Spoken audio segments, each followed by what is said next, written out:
Welcome back, everybody. Welcome back. So before our little break, Caesar was over here telling us like how he's focused, essentially, just lay the focus on your training, on your diet, on your nutrition, on your sleeping, on your rest, on like on your recovery, on all that. So with that being said, I mean, do you sports, whether it be powerlifting, bodybuilding, strongman? I mean, strongman seems like it's super intensive. It takes a lot out of you. Like, how do you what other sacrifices have you had to make in order to pursue your professional goals in strongman? I mean, the sacrifices, they can be plentiful at times. Sometimes you can't go to certain events. I mean, me, I don't really go to many events, just because, training. Like literally, there was a time where a buddy called me up, had some tickets to the Redskins game. I was like, "Hey, you trying to go to this game tomorrow?" I had to decline. It was leg day. Not missing leg day. And I joke about it so they know. I'm like, well, watching other niggas in tights ain't gonna get me to the pros. That's a fact. That's a fact. But, the sacrifice real. Dating, can't date as much. I mean, that's just a personal choice. Just because I know, the sacrifice that I'm willing to make, and that trying to just impose that on somebody else may not be fair.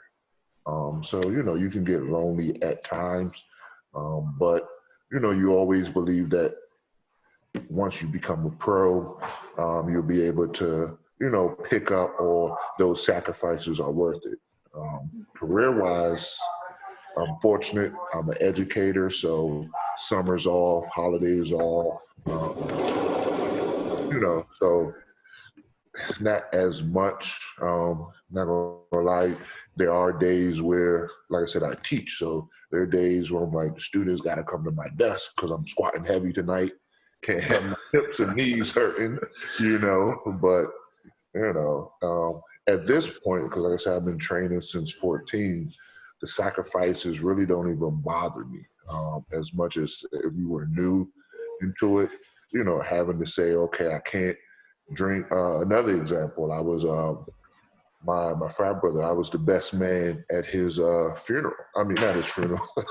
Damn, bro. That's how I think about it. At his wedding. Yeah. Now, marriage is good, I don't know, man. But, I didn't drink at the bachelor party, and I even gave the toast. I didn't even drink the champagne, because I'm like, Well, at least you showed up. So that's, even if you didn't do all that, your play being, that's better than taking that L. You can't show up like, bro, I got to train. I can't be your best man, bro. I got to train. Yeah. Right. And, and I mean, the sacrifices don't have to be as severe. Just, growing up watching Pumping Iron, Arnold talking about he ain't go to people's funerals and stuff. You just, in your mind, just think they have to be so grand. But the fortunate thing now is you can really participate in these sports or anything and still have a decent life. Now, the sacrifices increase depending on your level of genetics and skill, because there's some dammers, just wake up 270 pounds, lean, they can drink a little bit. They can, hit THC, have a wild orgy, do all that and be good. Yeah. I need to go to bed at 8 p.m. if I'm going to squat heavy, So. Man, that's another level. Shit, is being a strong man considered healthy? For the people who don't know, like, because the amount of food you got to eat, the types of food you eat, and everything, and I would say it comes with some necessary evils, depending on the weight class. Like I said, we got smaller guys now; they can definitely be totally heavy. Healthy.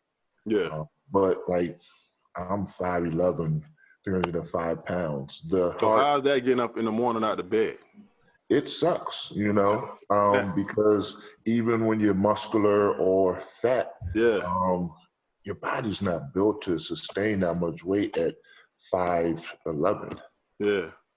Joints hurt, running, you know, jumping. You get used to certain things, but it's not as unhealthy as the opposite, you know, eating whatever, not training, have the addictive behavior. So I would be doing something wild and probably way less healthy.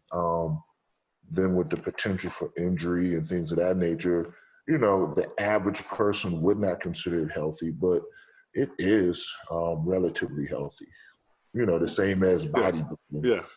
You know, it's healthy generally, but when you go into pre-contest, the average person's going to think, how is this healthy? But it's regulated. I haven't drunk.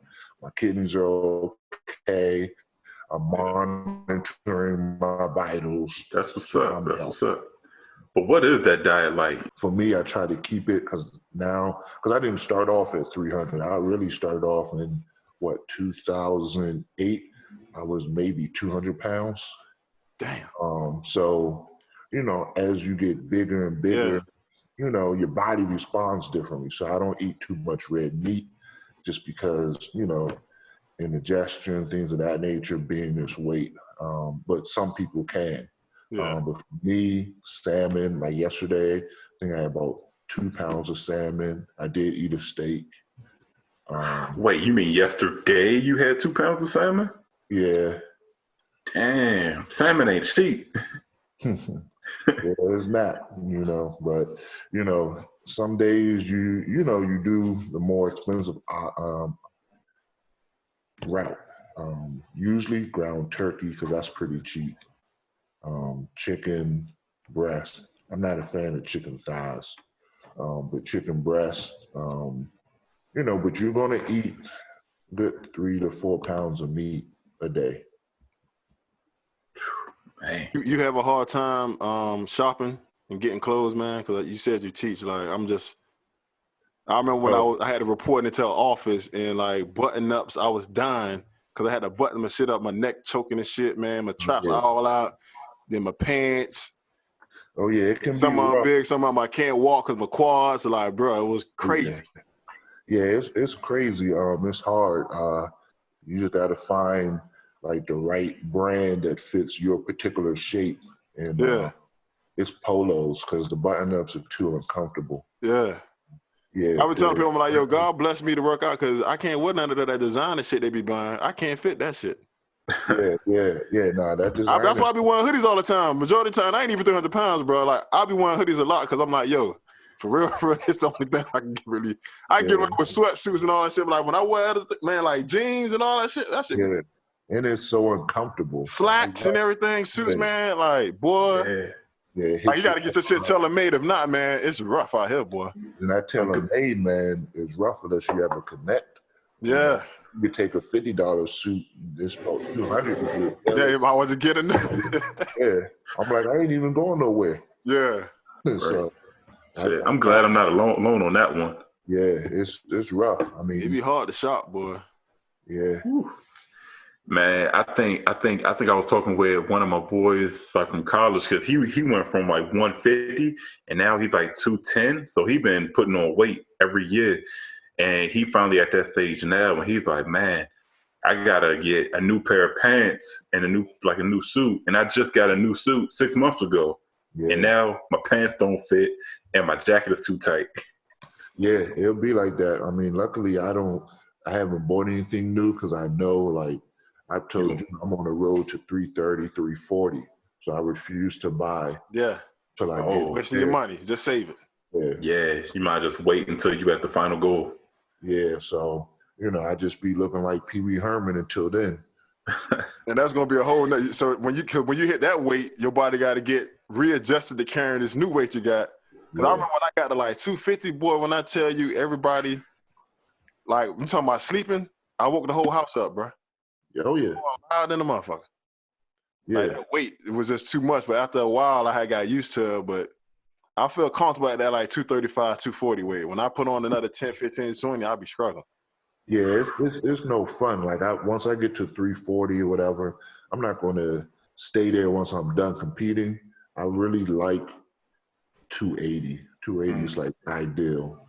You know, it's enough power. can still move. I mean, I'm moving good now. Yeah. But you know, I mean, we know our ideal where our body likes it. Mm-hmm. Right. You know, that this 300, man, it sucks. But you know, the boys on that world stage level, there is a guy, Rob Kearney, who's 299, but everybody else about 340. Brian Shaw, I think, is 6'9", 440. Yeah, bro. When I be looking at my brothers, man, let me tell you something. Boy, I don't know what they eating. Yeah. They be looking crazy. They eating all of it. Cause you talking about, cause not only are they big, they tall with it. So it's like, bro. Yeah. Like, you know, I don't know if that's the same guy. I seen his girlfriend. I'm like, bro, that's your girlfriend. Like, she about 4 feet, bro.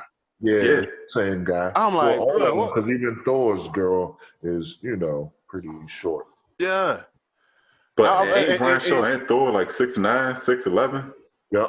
Yeah. Both of them. Like you can't even like going out, because I remember when I used to see, I stopped going out because, you know, my attitude and everything else, and you know, going out nowadays, you go to the club and just want to drink and just vibe. You got these people just want to be gangster and hard, and if you look like you work out, motherfucker want to try you. So me knowing who I am, I stopped hanging out, right?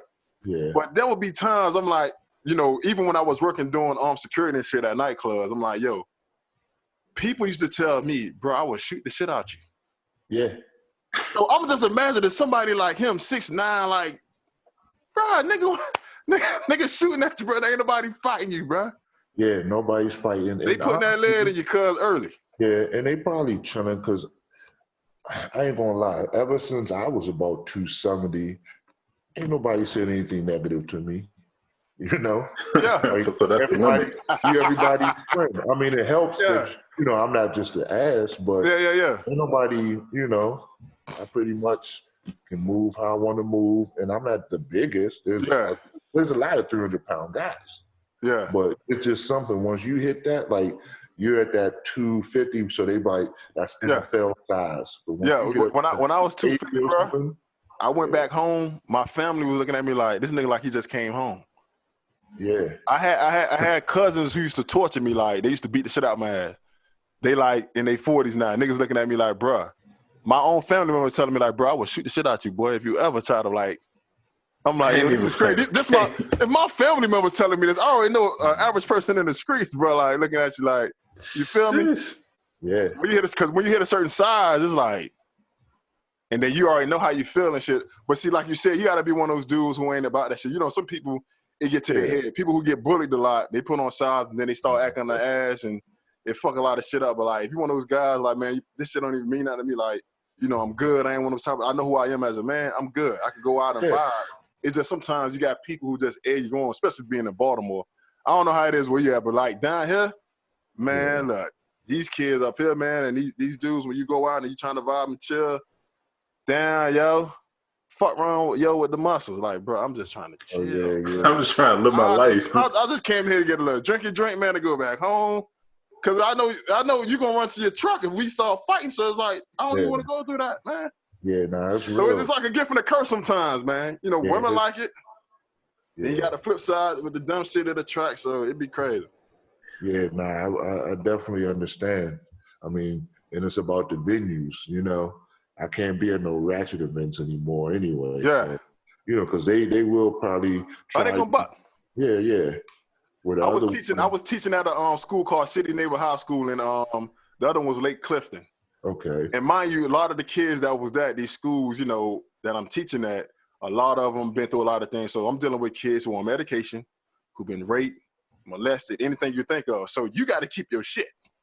Because if you put your hands on one of these kids, guess what? You're losing all your credentials and your ass going to jail. Mm-hmm. When I said I would go to, listen, you talking about trying to conduct a class where you might have 3 people that's on the 3rd grade reading letter or 11th grade. Then you got this person been through this person taking medication. You're trying to keep the class quiet and trying to conduct the class, and all you hear is, fuck you, yo. Yeah. After a while, it's like, you're like, man, I can't do this shit, cuz. Yeah. Because as a man, I got, you know, you got to give me respect. I can't deal with these kids, man. I had to get the fuck up out of that, cuz. Yeah, they will abuse you. It's the only place. I mean, you know, I see people now, and there's been memes like, now parents see the teacher wasn't the fucking problem. Yeah. You know? So, but and you meet the parents come to school, they even worse. They worse than the kids. Yeah, but I mean, for me, I'm chill guy, you know. So it So just people don't look at you any different when you like at work, they the kids or the teachers. they know I'm big, but I'm like the gentle giant, you know. Like I'm a try to make sure you good, you Mm-hmm. know, because I already know like those problems stimulate from something, and Yeah. I learned a long time ago that anger is usually a misplaced emotion. Person's really sad or something, so you know. And once you realize, like, look, I got these certain set of goals, and this can't deter me. I need this paycheck so I can, you know, finance the dream, or Mm-hmm. you know, I want you to be successful. I mean, it becomes a little easier, but the abuse, you know, the abuse is real. Man, that's all right. Well, like at least you ain't having the same experience that GP had, because that's wild. I never heard that before. Oh, that's why I Yeah. I stopped working clearly certain grew up in the places, bro. burbs. I Oh yeah, stopped working nah, certain places. they tried it, and I was at a hands-on school before, where you know they would spit at you, bite you, because they all were Mm-hmm. ED. Yeah. They'll say they fucked your girl, Yeah. but you realize that's when you realize like life is really a transfer of energy. So they can only survive so much being in a heightened state if you're chill, you know, Yeah. only so long. Mm-hmm. So I just keep it chill, talk them down, you know, put them in a hold if I got to. It is what it is, Yeah. you know. But if you get elevated and they get more elevated, and the thing is, what you learn about somebody on medication or somebody with those underlying issues, because you're almost in response to them, they have no ceiling of anger. They can just go like Hawk out. Yeah. And you're just upset because you got disrespected. Yeah. But now they see you as the person that raped them, the person that Yep. shot their brother and this, so they're up here. Yeah. Win that battle. Man, that's crazy. I never even knew. I thought of it like that. Yeah. Yeah, my man Man. put his hands on one of the kids, and he just really didn't even like the kid. The kid approached him, and he just like kind of like pushed him. He was done, lost everything. Yeah. So That's because the half only the time, depending on what school you at, they might not even back you or support you because of the suits that's gonna go behind the shit. So Right. Yeah. You can't touch these kids. I mean, you can if everything's in your favor. And I just bear hug. They get irate, try to attack me, just a bear hug. Because, you know, one, I'm 5'11", 300 pounds. Ain't no judge gonna think I use least Yeah. amount of force yeah, with anything else. But Yeah. a bear hug, you can't go wrong with that. Man, Yeah. that's wild. That's a wild story, man. Being the teacher ain't no joke. Yeah. now you gotta have a lot They of do patience. not pay y'all enough. Yeah, no, you definitely got to have a lot of patience, man. And I mean, I think powerlifting and strongman and all that then help build me into that. Some of it, the lessons, you know, when you fail a lift or maybe a competition and having to regroup, it just builds that mental resilience and stability. And also patience, because as you know, like with bodybuilding, it's a sculpture. You may say, I need to cap my delts, but it takes 1.5 years to cap those delts. Take a long time. You know, so that's 1.5 years of not seeing result, but you got to know what you're doing is building. So that's patience. You know, you can't just, you know, it ain't like you got synthol, you're going to put that up in there, Yeah, you know, and then, you know. yeah, it's looking crazy. Yeah, then be done. But, you know, you got patience. And the big thing, like I said, I started young because of anger. So I can just keep everything in, and when I go to the gym, I let Just it tear all it out. up. Yeah, you know. Yeah, that's good. I'm like, I don't think anybody that we've talked to yet has gone into such detail of like how lifting has changed their outlook on life and changed them for the better. It seemed like it's calmed you down and brought you more centered and peaceful, like it's meditation. Yeah, it really is therapy, and that's why I feel for anybody, even when I joke about CrossFit, if you're doing something physical and it's helping you, that's good, you know, because, you know, for a lot of people, it is really therapy. It's that calm.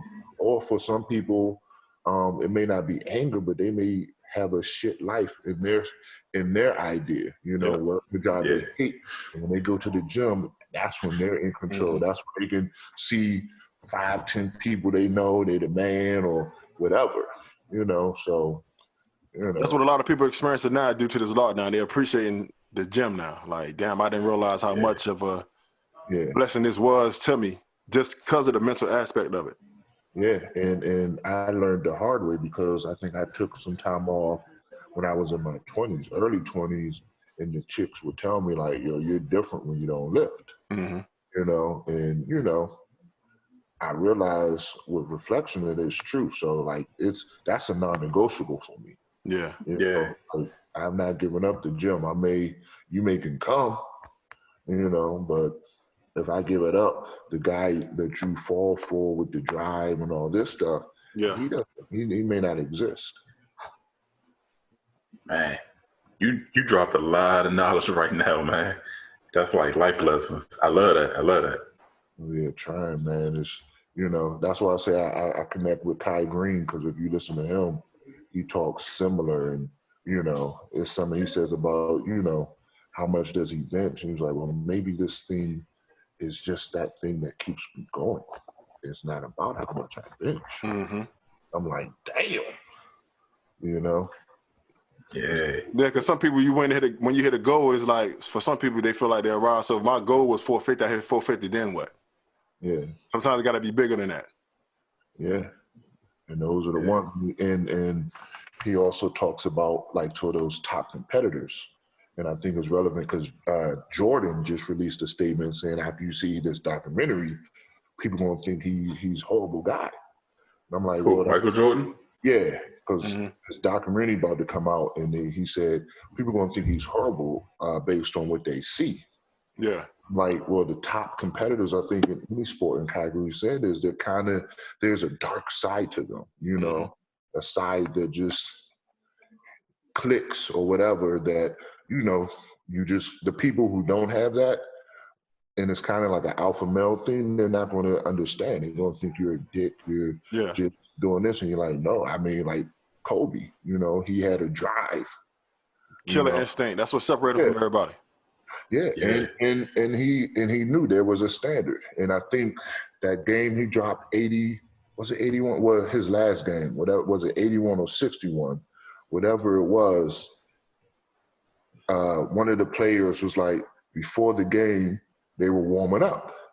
And Kobe was y'all like, take the rest of the night off. He was like, I don't know why y'all warming up. I'm not passing the ball to y'all. Yeah, straight up. You know? And then like there was you know, and if you don't understand that drive, you can be like, oh, damn, that's fucked up. Or like the interview he did, and he was talking about Shaq. He was like, Shaq was like, oh, you ain't passing me the ball. He was like, you want the ball, get the rebound. Yeah. You know, because the great mind, you know, they're going to think a certain way. And for some people, that way is going to be fucked up if you don't think that way. You know? Right. I mean, when you really think about it, it's a lot. It's a different individual who has to believe the way we believe. For me to sit here in front of you and believe that I'm going to become a pro strongman, you know, to some I may have to be full of myself, you know, cocky or whatever, but it's just a certain belief. You know? Which ties into confidence, because now when you're confident, you know who you are, or you know what you're chasing, motherfuckers look at you like you weird. Yeah. You know, or even when you think about Obama, you know, and he's a great guy, you know, but if you break down certain things, you got to imagine the mindset of any individual to think, I could be president, I can run the world. Yeah. The way we think. Yeah. Because you have to really believe like you that motherfucker. Hold on. On top of that, the woman you dating or that you dealing with got to be a strong motherfucker too, because that's like you go home like, man, I'm finna run for president. Your girl might look at you like, man, nigga, if you don't sit your motherfucking ass, so what, man? Talking about running for president. And that's important. You mean, so I get it. It's like if you got a drive and confidence like that, I'm pretty sure that you don't want to just have anybody or any old chick running up in your spot and, like, you know, throwing you off, especially when you have focus like that. Like, it's better to be alone than be with a lot of people. Yeah, and the thing is, I mean, when you're younger, you don't necessarily realize it. For me, it works both ways. And I'm just at the point where I don't want to fuck up any more females, man. I don't want to scar them or damage them. And I have to choose me. I have to put all bets on me and my kids. And that may scar the wrong woman. So I would not scar them and potentially scar myself while I get these goals. And then, once these goals are hit and I can say, oh, well, I shouldn't be at the gym 4 hours because it's movie night. Well, it's the stuff that it takes to nurture a relationship. Right. So it's just one of those things where I just don't want to be selfish because, you can get in a relationship, force the gym on them or force them to be without you because you're at the gym, but you're probably fucking them up a little bit, Right. That's dang. Shit, I'm learning. So all this that you dropping on us, cause you train people too, right? Or like are you coach them and give them like kind of guidance and teach them how to do the movements, right? Yeah, I do both.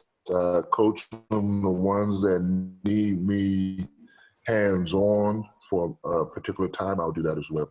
So I'm sure that in your one-on-one sessions, you dropping this kind of knowledge on them too, right? Because it's clearly more to go than the powerlifter than just moving heavy objects from point A to point B.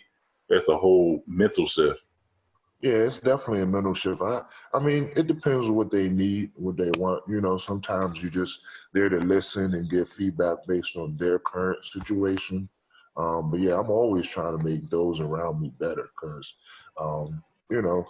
like they said, it ain't no fun that the homies can't have none. So it's all this knowledge, all this wisdom, and I'm going to watch people make the same mistakes or jeopardize the things that they're dreaming for, Yeah. Because I'll wrap you up in the gym but it's fun talking to you, man. It's fun. It's truly every time I learn something new.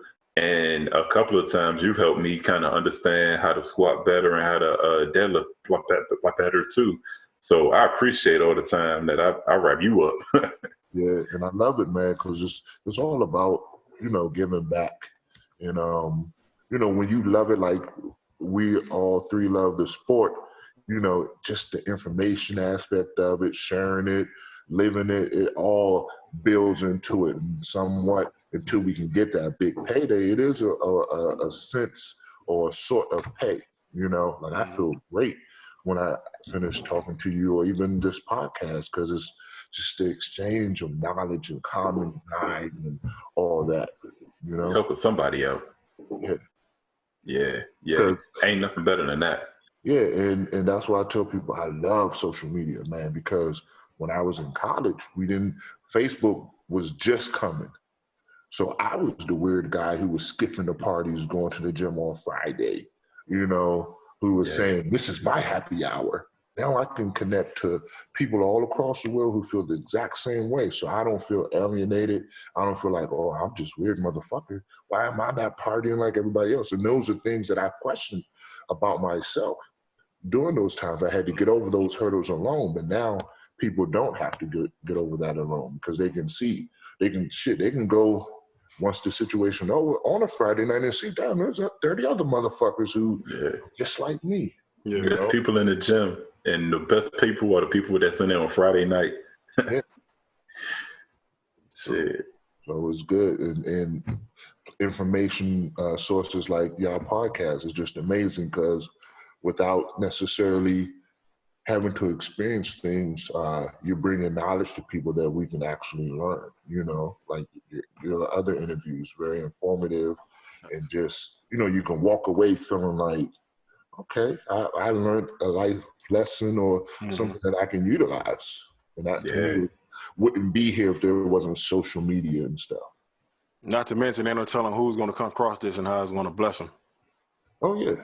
You never know. And and the world works in crazy ways. The way y'all point out this knowledge, somebody random may reach out to you who has a slew of knowledge. Arnold may say, hey, let me drop some knowledge on y'all. And you'd be like, why is this happening?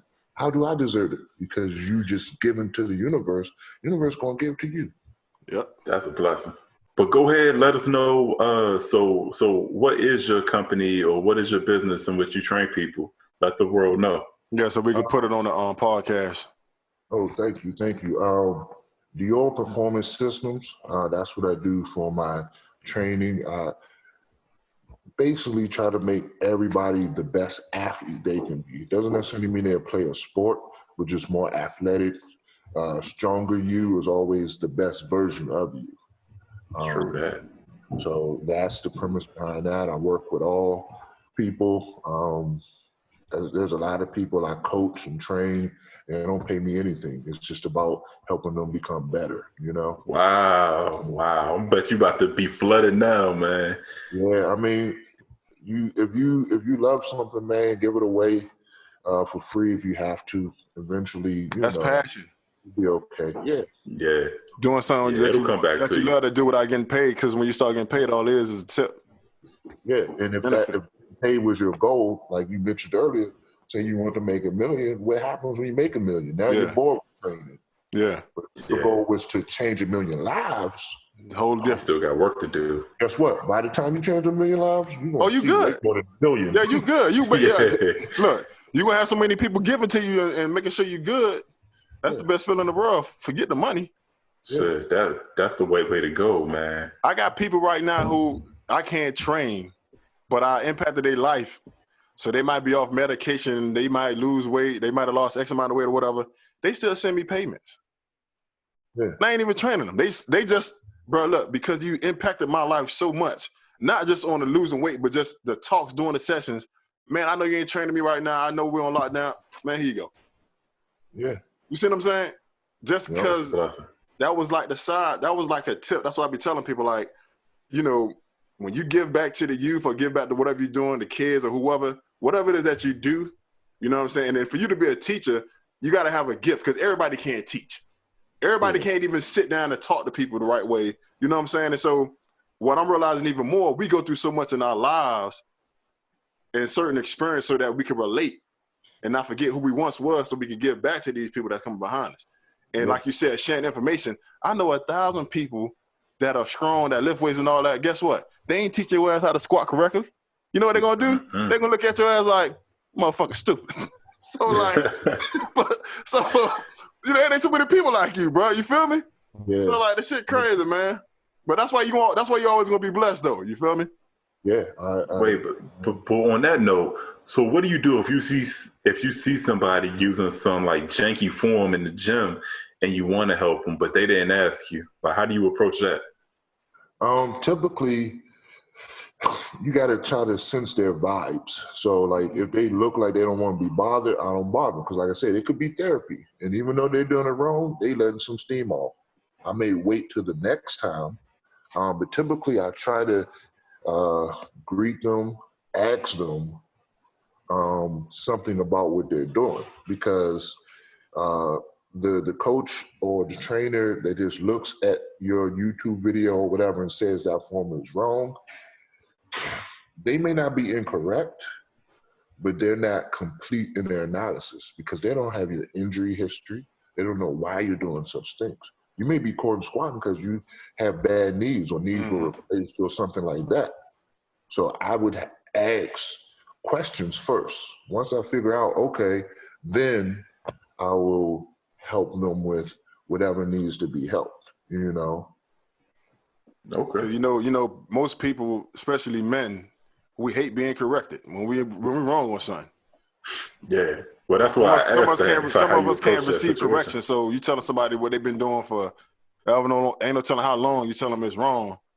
You know what I'm saying? You gotta use wisdom in that situation. Yeah, and I learned from Tony Robbins, so I do a lot of watching business stuff.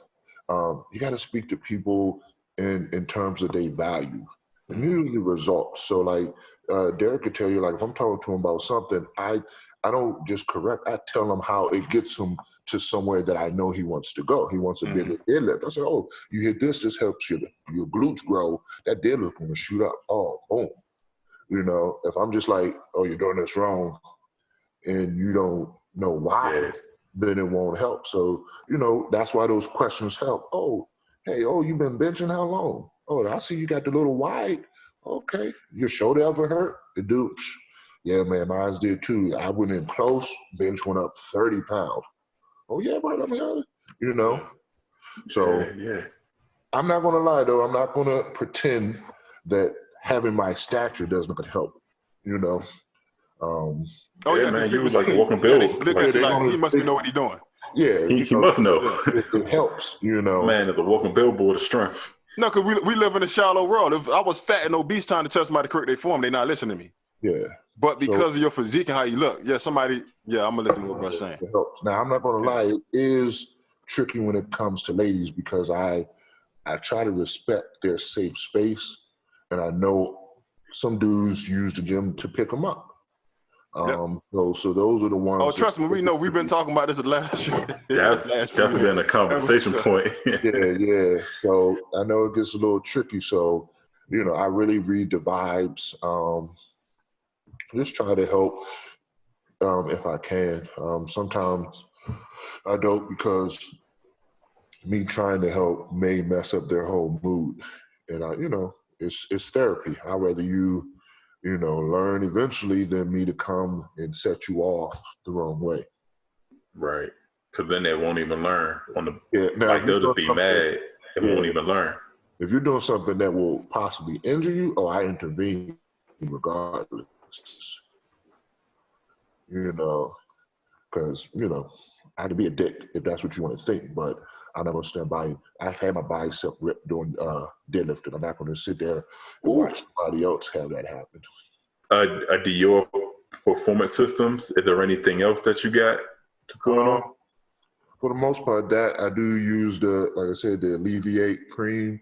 I got a plug for that. If they want that, it's good.